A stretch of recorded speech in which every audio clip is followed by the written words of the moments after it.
Before we are live, we are back. This is New York City, Monday, June 3rd. Happy June, everybody. Kyle Brandt, Peter Schrager, Michael Robinson.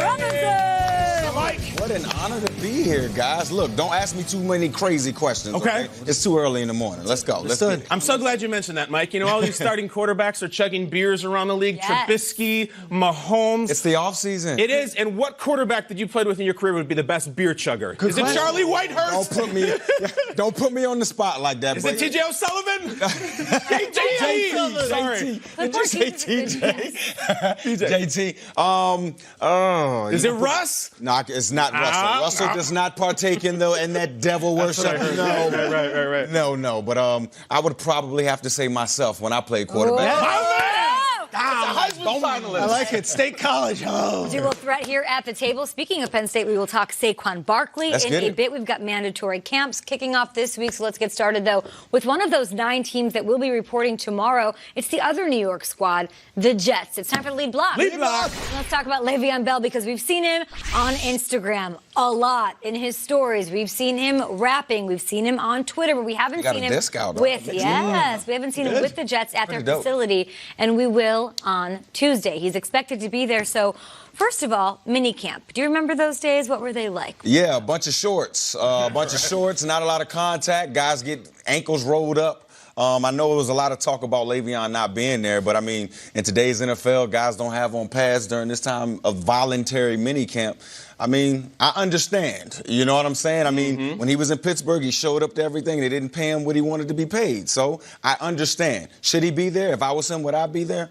Yeah, I would. I can't wait to see him, Trace. What are you most looking forward to with Lev coming? I just want to see what kind of shape he's in. I haven't seen Le'Veon Bell play since the AFC divisional round of 2017. He'll be in shape. I want to know if he's in football shape. Peter, get on Instagram. Nobody's in football shape right now. Nobody's in football shape right now. But look, could there be a little rust factor here? And we'll know very quickly. The truth of the matter is, there's a chance that Le'Veon Bell makes the New York Jets the most relevant team in all of New York sports right now. And if you think about the Comeback Player of the Year award, there was a little Twitter feed going on last night. Yeah. Someone said that he could be the Comeback Player of the Year. Ian Rappaport said, comeback from what? And yet, I do think there's a chance. You look at these guys. Michael Vick in 2010, his comeback was different than all these guys. All the other ones were injuries. The spirit of the award is Jordy Nelson blows his knee out. Blow your knee out, you come back. Yeah. But Le'Veon Bell did stand for something. And Mike Robbins, a former quarterback/running back in this league, Le'Veon Bell said, I want to be paid a different value than what you are offering me. I'm willing to sit out the rest of the season to set the bar for my position group. So did he sacrifice something? Yeah, he sacrificed something. Did he stand for something? Yes, he stood for something. So could he win Comeback Player of the Year? Absolutely, he could win Comeback Player of the Year. I think this is the opportunity he has. And Kay, if he's in good shape and this Adam Gase offense uses him the right way, buckle. We forget about Le'Veon Bell. This might be the best running back in football. Yeah, arguably he is, and I want to see burst. I want to see that last 20. I want to see him just finish runs, screaming down the football field, and not getting hurt. Because usually guys who sit out when they come back to football environments, they get hurt. If he can stay healthy, I think it's a good offseason. I want to see him with Gase. I want to see what the chemistry is like, what the coaching's like, him and Darnold as well. So Le'Veon Bell is what I'm looking forward to. It's tough to no-show in New York, or as it's now known, pulling an Anthony Joshua. That's what it's What up, Andy Ruiz? That fight was crazy. Don't get me started. I'm you still good? You want to fight? Not really. Okay, it's over. Kate, you mentioned one name that doesn't get said a lot, even though we're in here in New York. This is a Sam Darnold team, guys. Le'Veon is great. Sam Darnold does not Instagram his workouts. He doesn't have an album. He probably listens to Guster while he watches Bills All 22. That is Sam Darnold. He doesn't know what Guster. But I got to think, I don't know, he's a little young for Guster. I got to think that, is there something that's positive for Sam Darnold right now? For 6 weeks, all we've talked about, the GM, Le'Veon, the coach. We've not mentioned the franchise quarterback, because if we weren't, it's all, is he going to make the year 2 jump? Is he going to do what Mahomes did and Goff did and Trubisky did? We don't talk about him much, and all I hear is that he's studying Peyton Manning film so as to better gel with Adam Gase. Film rat, on and on and on. All I know is this. I think Le'Veon could have 90 catches and 1,800 yards.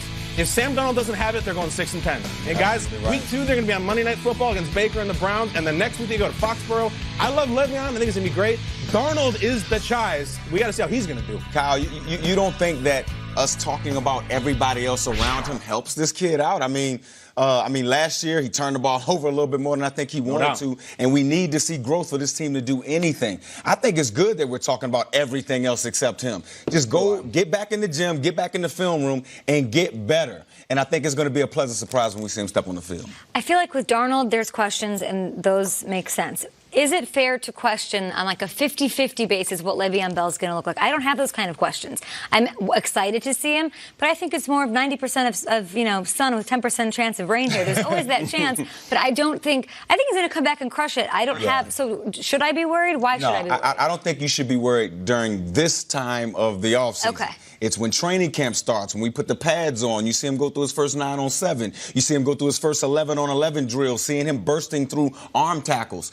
Can his hamstrings hold up? For running backs running through arm tackles, it's all about hamstrings and knee lift. Can that hold up during that time? I think he's going to be fine going into mandatory training. Jets are super interesting. They also don't have a GM right now. They have an interim one, of course, with Adam Gase taking over those duties, but they're still in search. Boss moves right there. Yes, they've interviewed a couple of candidates. They, of course, fired Mike McCagnon back in May, so now we can say it was last month. We had Saints director of pro scouting, right? Terry Fonda, we've had a director of player personnel, Scott Fitterer. And Seahawks. Yes, Joe Douglas, who we've heard that name this entire time since that firing happened. Ian Rappaport, our NFL Network insider, reported that Bears assistant director of player personnel, Champ Kelly, will be interviewed as well. Shregs, what's going on with the GM candidate search? Very busy weekend. So Saturday night, they wined and dined Joe Douglas, who's the number 2 in Philadelphia. Mike, Rob, you know Joe Douglas. Kyle, you've met him before. Kay, you've probably seen his face as well. This is one of the most respected personnel men in all of football, but he's always been underneath somebody else. He's never been the guy. In the last case, he's been under Howie Roseman, watching Howie, learning from Howie. But a lot of times when you look at these players they're drafting, Joe Douglas is the guy who's on the road scouting them, working them into the draft room and also in free agency. But last night they had dinner with Champ Kelly, who's the name that you just mentioned. Champ Kelly was with the Bears for the last several years, but also was with the Broncos. And when everyone says that Joe Douglas and Adam Gase have such a great relationship because they spent a year together in Chicago, Champ Kelly and Adam Gase, there's Champ talking with Ryan Pace there. Champ Kelly worked 7 years with Adam Gase in Denver and in Chicago. So you're talking about someone who knows him very well. They've been through the trenches. They've been to Super Bowls. They've done all that. So everyone thinks that Joe Douglas is the favorite, and trust me, Big Joe is as respected as anybody, and he might be the favorite. But don't sleep on Champ Kelly and some of those other candidates. Champ Kelly has his interview today with the New York Jets.